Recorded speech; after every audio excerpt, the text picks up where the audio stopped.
সকলের প্রতি শ্রদ্ধা ও ভালোবাসা। আশা করি আপনারা সবাই ভালো আছেন এবং আমিও আপনাদের সাথে ভালো আছি।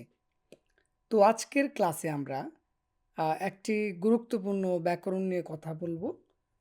তার আগে আমি একটু কথা বলে নিচ্ছি যে আপনি কি কোরিয়ান ভাষায় কথা বলা শিখতে চান? যদি আপনি মনোযোগ সহকারে কোরিয়ান ভাষাটাকে ভালোবাসেন, যদি আপনি কোরিয়ানদের সাথে কথা বলতে ইচ্ছুক হন, তাহলে আপনি আমার ক্লাসগুলা দেখবেন। অন্যথায় আপনার মূল্যবান সময় নষ্ট করবেন না। কেননা আমি আপনাদের জন্যই পরিশ্রম করি। ঠিক আছে? যদি মনে কিছু নেন তার জন্য ক্ষমা প্রার্থী।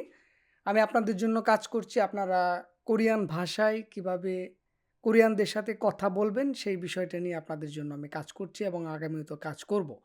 ওকে? তো দীপু ভাইয়ের স্পোকেন কোরিয়ান ক্লাসে আপনাকে স্বাগতম। আমরা আজকে একটি গ্রামার নিয়ে কথা বলবো যা জানা খুবই প্রয়োজনীয়। অনেকে আমাকে বলেন এবং আমি যাদেরকে আগে পড়াইতাম, হ্যাঁ, এখন ব্যস্ততার কারণে একটু বন্ধ আছে। তো আমাকে বলতো সবসময় যে ভাই, কোরিয়ানরা শুধু কথা শেষে গো গো করে। এই গো জিনিসটাই তো বুঝি না। দেখুন, গো দিয়ে কিন্তু অনেক গ্রামার আছে। দাগও আছে, রাগও আছে। ঠিক আছে? এই গো দিয়ে কিন্তু অনেক গ্রামার আছে, অনেকগুলা অর্থ আছে। ঠিক আছে? একেকটা গ্রামার একেক জায়গায় একেক অর্থ বহন করে। তো আজকে আমরা যে একটি বিষয় নিয়ে কথা বলবো, যে গ্রামারটি নিয়ে কথা বলবো সেটি হলো যে এখানে দেখতে পারতেছেন ন দাগো, নুন দাগো। এখানে আছে দাগো। আমরা এই হলুদ কালারটারে আলাদা রাখি, দাগোটা পরে বোঝাই। আগে এখানে দেখেন ন দাগো, নুন দাগো লেখা আছে। আমরা কখন কিভাবে কার সাথে ব্যবহার করব সেই বিষয়টা বোঝানোর চেষ্টা করব এখন। বোঝার চেষ্টা করব। ওকে। তো দেখেন এই ন দাগো যে পার্টটা আছে, একটা জিনিস বুঝিয়ে দিই। আপনারা কিন্তু এখানে দাগোটা কমন পাচ্ছেন। কোনোটার সাথে ন আছে, কোনোটার সাথে নুন আছে, আর কোনোটার সাথে কিছুই নাই। ঠিক আছে? তো এই যে ন দাগোটা দেখতেছেন আপনারা, এইটা ব্যবহার হবে শুধুমাত্র ভার্বের ক্ষেত্রে, কাজের ক্ষেত্রে, মানে ক্রিয়ার ক্ষেত্রে। ঠিক আছে? তো এই নুন দাগোটাও কিন্তু ক্রিয়ার ক্ষেত্রে, কাজের ক্ষেত্রে, ইংলিশে ভার্বের ক্ষেত্রে ব্যবহার হবে। এখন এই যে নো এখানে সিঙ্গেল, এখানে নুন কখন কখন ব্যবহার হবে? যদি ক্রিয়ার মধ্যে, ভার্বের মধ্যে যদি আপনার বাচ্চিম থাকে তাহলে হবে নুন দাগো। যদি বাচ্চিম না থাকে তাহলে শুধু হবে ন দাগো। ক্লিয়ার? আমরা একটা কাজ নিব, মানে ক্রিয়া নিব আর কি, একটা ভার্ব নিব। এই ভার্বে আমরা দেখব যে বাচ্চিম আছে নাকি নাই। যদি বাচ্চিম না থাকে তাহলে আমরা ন দাগো ব্যবহার করব। যদি বাচ্চিম থাকে আমরা নুন দাগো ব্যবহার করব। ঠিক আছে? এবং এই যে অপর গ্রামারটি, মানে অপর পার্টটি, দাগোটা শুধুমাত্র বিশেষণের ক্ষেত্রে ব্যবহার হবে, মানে অ্যাডজেক্টিভের ক্ষেত্রে। অ্যাডজেক্টিভ জিনিসটা কি? লম্বা, ছোট, খাটো, বড়, দুষ, গুণ, যত সব, ওইসবের ক্ষেত্রে আপনি শুধু দাগোটা ব্যবহার করবেন। ক্লিয়ার? ওকে। তো আমরা এখন প্রত্যেকটার ব্যবহার শিখব। তো চলুন আমরা এখানে ব্যবহার নিয়েছি। আমরা এইখানে দেখিয়েছি বাক্য তৈরি করে। আমরা বাক্যটা কিভাবে তৈরি করলাম, এই ব্যাকরণটা কিভাবে ব্যবহার করলাম, আমরা সব বুঝাবো। তার আগে আমরা চলে যাব যে আমরা ভার্বের সাথে কিভাবে আমরা এই ব্যাকরণটার ব্যবহার করব। মানে প্রত্যেকটা পার্টের ব্যাকরণের ব্যবহার আমরা কিভাবে শিখব, এই জিনিসটা এখন আমরা বোঝার চেষ্টা করব। তো দেখেন, প্রথমে আমি এখানে একটা ভার্ব নিছি, গাদা। গাদা মানে কি? যাওয়া। তো আমাদেরকে কি করতে হয়? এই দাটা বাদ দিতে হয়। দাটা বাদ দিয়ে কি থাকে? শুধু গা থাকে। নিচে কি কিছু আছে? এই নিচে যদি কিছু থাকে সেটাকে বললে বাচ্চিম। তো আমরা এখানে নিচে কিছু পাইতেছি না। সেজন্য আমাদেরকে কি ব্যবহার করতে হবে? আমরা বলছিলাম এই যে ন দাগো পার্টটা ব্যবহার করতে হবে। তাহলে আমরা কি করলাম? গা যোগ ন দাগো, এই দুইটাকে যদি আমরা সংযুক্ত করি তাহলে আমরা এই ফলটা পাই, গান্দাকো। বুঝাইতে পারলাম? আমরা একটা ভার্ব নিব, মানে প্রত্যেকটা শব্দের সমাপ্তি কিন্তু থাকে দা। এই দাটাকে আমরা বাদ দিব, বাদ দিয়ে আমরা যেটা পাবো সেটাকে দেখব আমরা নিচে বাচ্চিম আছে কিনা। যদি তার সাথে বাচ্চিম না থাকে তাহলে আমাদেরকে নদাকো এই পার্টটি যোগ করতে হবে, এই যেটা থাকবে তার সাথে। তা আমরা গায়ের সাথে নদাগো যোগ করলাম, কি হইল? গান্দাগো হয়ে গেল। এই নটা এই গায়ের নিচে চলে যাবে, গান্দাগো। এই যে এখানে ন আর এখানে দাগো, ন দাগোটা আছে কার সাথে যোগ হলো? গায়ের সাথে। তাহলে কি হলো? গান্দাগো। তো এইটা দিয়ে আমরা একটা বাক্য তৈরি করে ফেললাম। জিগুম জিবে গান্দাগো, এখন বাড়ি যাব। এখন আসেন মেইন টপিকে। তো এই গ্রামারগুলা কখন ব্যবহার হয়? ধরেন আপনি আমাকে বলতেছেন যে ভাই আজকে কি মার্কেটে ঘুরতে যাবেন? আমি বলতেছি যে এখন বাড়ি যাব। তার মানে কি আগে আপনার সাথে এই বিষয়ে কথা হয়েছিল কতক্ষণ আগে। আপনি জানেন আমি বাড়িতে যাব, আমি মার্কেটে যাব না, ঘুরতে যাব না, এই জিনিসটা আপনি জানেন। আপনি কি করছেন? আমারও বলতেছেন ভাই আপনি কি ঘুরতে যাবেন আজকে? আমি বলতেছি না আমি বাড়ি যাব। তার মানে আপনার আগে আমি বলছিলাম যে আমি আজকে ঘুরতে যাব না, আমি বাড়িতে চলে যাব, বাড়িতে আমার কাজ আছে।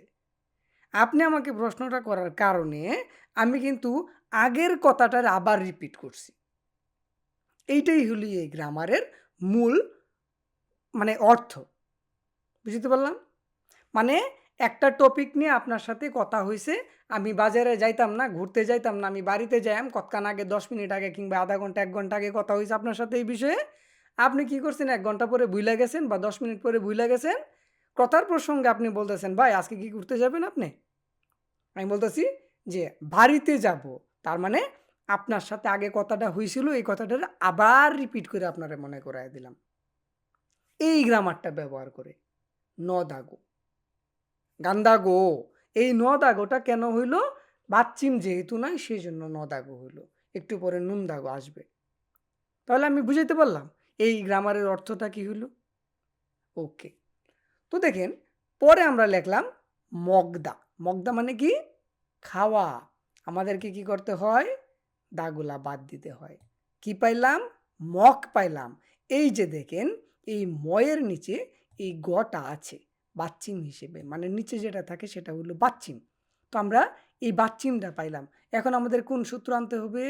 এই যে নুনদাগো পার্টটা আমাদেরকে আনতে হবে। এইটা হলো এটার সূত্র। তো আমরা মগ যোগ নুন দাগো, এই মগের সাথে নুন দাগো যোগ করে দিলে কি হয়? মগনুন দাগো। মখ নুন দাগো। উচ্চারণটা কি হবে? মংনুন দাগো, মংনুন দাগো, মংনুন দাগো। 19 কারের মতো হবে উচ্চারণটা, মংনুন দাগো। ওকে। তো আমরা মগ এর সাথে নুন দাগো যোগ করলাম। কেন নুন দাগো যোগ করলাম? নিচে একটা কিছু আছে বিদায়, বাচ্চিম আছে বিদায়, এই জন্য হয়ে গেল গা নুন দাগো।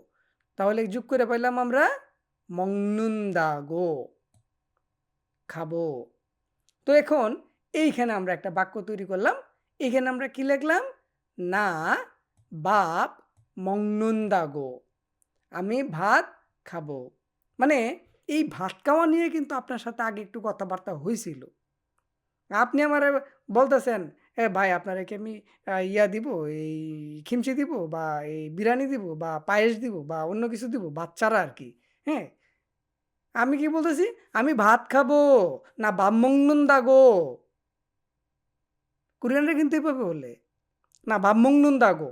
তার মানে এখন উনি অন্য কিছু খাবে না, আপনারা বলতেছে উনি ভাত খাবে। তার মানে উনি কি আগে জানায়া রাখছিল আপনারে, বা এই বিষয় নিয়ে কথা হয়েছিল, কিংবা এই টাইমে উনি ভাত খায়, আপনি বলতেছেন অন্য কিছু খাবেন কিনা। উনি কি বলতেছে? ভাত খাবো। বুঝতে পারলাম? তো এই কথাটারে নুন দাগো দিয়া ব্যবহার কইরা এই কথাটা বলছে। কেন? বাচ্চি মাসে বিদায়। মংনুন দাগো, বাপ মংনুন দাগো। হুম? না বগো আনমগল কয়া, না বামমংনুন দাগো, না পিজ্জা আনমগল কয়া, না বামমংনুন দাগো। ঠিক আছে? ওকে। তারপরে দেখেন আমরা এখানে কি করলাম? একটা বাক্য তৈরি করলাম। ইত্তাগা, ইল হান্দাগো, ইত্তাগা ইল হান্দাগো। ইত্তাগা মানে কি একটু পরে, ইল মানে কাজ, হাদা মানে করা, দা বাদ দিলে থাকে হা, এই হায়ের নিচে কিছু নাই বিদায় নদাগো যোগ হয়ে গেল। কি হলো? হান্দাগো, ইল হান্দাগো, কাজ করব, একটু পরে কাজ করব। ঠিক আছে, একটু পরে কাজ করব। তার মানে ধরুন একটু পরিশ্রমের কাজ করছেন আপনারা, কোরিয়ানদের সাথে বসে আছেন, পরে বলতেছেন যে, ওনারা বলতেছেন এখন কাজ করবেন, উনি বলতেছে ইত্তাগাই রান্দা গো, মানে অনেক পরিশ্রম হয়ে গেছে, একটু পরে কাজ করব, এমন করলে কি হবে? হ্যাঁ, দেখছেন কথাগুলার ধরন, ভাবটা কিভাবে প্রকাশ করে। তো গ্রামারের বিষয়গুলো আপনাকে জানতে হবে, বুঝতে হবে। এই গ্রামারের ভাবগুলা না বুঝলে, অর্থগুলো না বুঝলে আপনি মনের ভাব প্রকাশ করতে পারবেন না। ওকে, আচ্ছা। তো এখন আমরা এখানে আবার একটু দেখি বাক্য। অঞ্জে গান্দাগো, আপনি কি করছেন? প্রশ্ন করছেন ওনারে, অঞ্জে গান্দাগো। হুম, বা কোরিয়ানরা আপনাকে বলতেছে অঞ্জে গান্দাগো।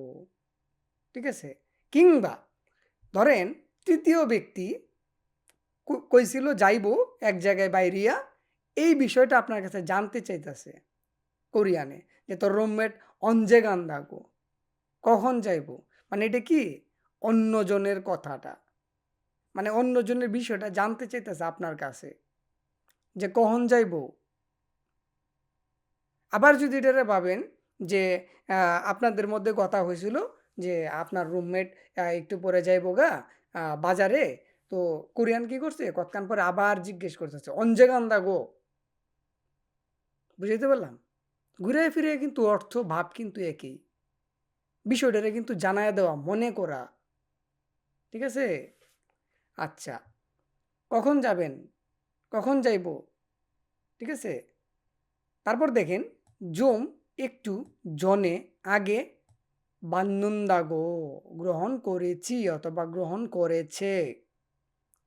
ধরেন ১ ঘন্টা আগে কুপাং থেকে একটা মাল আসলো, হ্যাঁ, এই মালটা আপনি গ্রহণ করছেন কিংবা কোরিয়ানে গ্রহণ করছে। আপনি কতক্ষণ পরে যায়া বলতেছেন, হ্যাঁ আপনি কি এই জিনিসটা পাইছেন, নিছেন? তখন কি কইল উনি? একটু আগে গ্রহণ করেছি, জুম জনে বান্নন্দাগো, একটু আগে গ্রহণ করেছি। বা অপর ব্যক্তির বিষয়টা যদি জানতে চায়, এই উনি কি এই মালটা রিসিভ করছে, তখন আপনারা কি বলবে? একটু আগে গ্রহণ করেছেন। ঠিক আছে, জুম জনে বান্নন্দাগো। ক্লিয়ার? তো আমরা নুন দাগো ন দাগো বিষয়টা যদি বুঝে থাকি, এখন আমরা চলে যাব এই হলুদ কালার শুধু দাগো এর মধ্যে। এইখানে দেখেন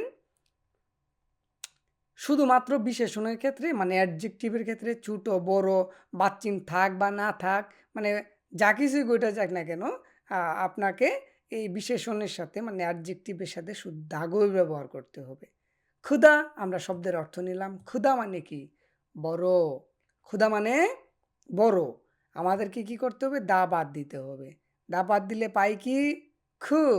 এই খুয়ের সাথে যোগ করলাম ধাগো, কি হইল? ক্ষুধাগো, বড়। ঠিক আছে, চাকতাগো, ছোট, ইপ্পুদাগো, সুন্দর, চুপতাগো, ঠান্ডা, ধপ্তাগো, গরম, বাপ্পদাগো, ব্যস্ত। এই কথাগুলা কখন ব্যবহার হয়? এই যে এখানে দেখেন একটু নমুনা। এখনো কি ব্যস্ত? আজিকদু বাপ্পায়ও, আপনি বলতেছেন, উনারে বলতেছেন, উনি বলতেছে বাপ্পদাগো, ব্যস্ত। আপনি উনারা বলতেছেন এখন কি ঘুরতে যাবেন? জিগম নুল্লগাল কইও, উনি বলতেছে জিগম জিবে গান্দা গো, এখন বাড়ি যাব। ঠিক আছে, তো এইভাবে প্রত্যেকটা আহ, আহ, কথা ব্যবহার করবেন। এটা কি ছোট? ক্ষুদা গো, ইগো চাগায়ও, এটা কি ছোট? ইগো চাগায়ও, আপনি বলতেছেন এটা কি ছোট?